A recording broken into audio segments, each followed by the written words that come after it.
বাংলাদেশের সবথেকে বড় পাইকারি পোনা মাছের যে বাজার বা আড়ত বলা হয় সেটা হচ্ছে যশোর জেলা। যশোর জেলার যেইখানটায় হচ্ছে এই পোনার বা রেনুর চাষ হয় সেইখানটায় আজকে চলে এসেছি, খুব কাছাকাছি চলে এসেছি। আমরা পরিবহন থেকে নেমে রিকশায় করে যাচ্ছি এখন। একেবারে জেলার ভেতরের যে রাস্তা সেই রাস্তা হয়ে আমরা আগাচ্ছি। তো আমার সাথে যে চাচা আছেন, চাচার সাথে আমার আগের কোনো পরিচয় ছিল না। আমরা আনফর্চুনেটলি এক গাড়িতেই আসছি। চাচা যখন মাছ কিনবে বলল, সাথে সাথে তার সাথে আমি নেমে আমরা দুজন একসাথে রওনা করলাম।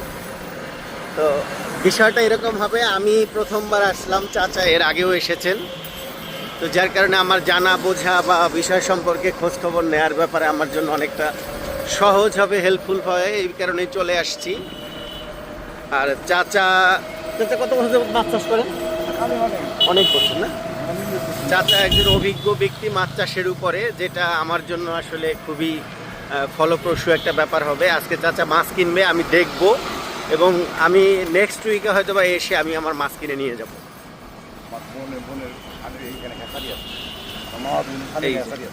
মাছের পোনা বিক্রয় কেন্দ্র।